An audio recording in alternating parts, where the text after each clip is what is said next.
Morning বন্ধুরা। আজকে একজনকে দেখাবো, যার জন্য আমি কথা বলতে পারি, তোমাদের সামনে আসতে পারি। সে না থাকলে এগুলো কিছুই হতো না। দেখো সে কে। এই যে মা। আমার মাকে দেখলে হয়তো অনেকেরই মনে হবে হয়তো অনেক বয়স, অনেক কিছু।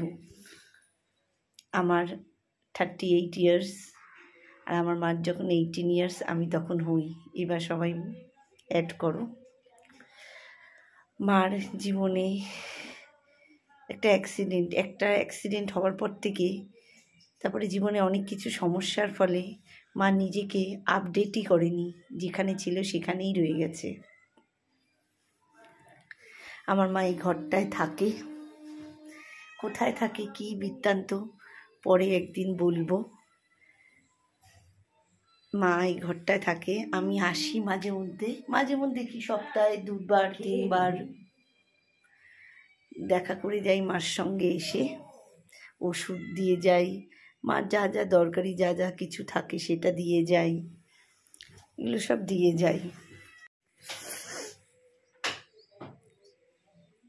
একদিন শেয়ার করব আমার মা কেন এখানে থাকে, আজকে আমার মার চেহারের এই পরিস্থিতি কেন।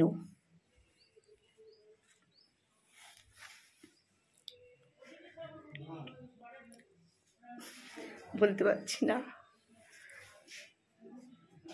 সব কিছু তো একদিনে বলা যায় না, বলার মানসিকতাও থাকে না। আর সৌভাগ্যবশত আমার ছেলেকে যেখানে এক জায়গায় পড়তে দিয়েছি, সেই মা যেখানটায় থাকে তার আশেপাশেই। তা ছেলের আজকে 1 ঘন্টা পড়াবে ম্যাম, তো ওখানে ছেলেকে পড়াতে দিয়ে মার কাছে বসে আছি। এই একটু পরেই চলে যাব। আমি এসে বসার টাইম পাই না, কেন আমার নিজের বাচ্চাটা আছে, হাজবেন্ড আছে, নিজে একা। আমি না খুব সেই খুব চটপট কাজ করতে পারি না।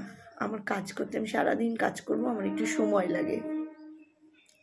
মাকে আসি, মারা এখানে মাকে দেখার বলতে আমি তো আছি সর্বক্ষণের জন্য। এখানে যেখানে থাকে সেখানে লোকজন আছে, দেখে রাখে, সময় মতো খাবার দেয়। পরে আরেকদিন, কেন এখানে যদি মার সম্বন্ধে আমি বলতে যাই তাহলে ভিডিওটা অনেক লং হয়ে যাবে। তো ভাগে ভাগে বলবো, এক একদিন এক একটা বলবো।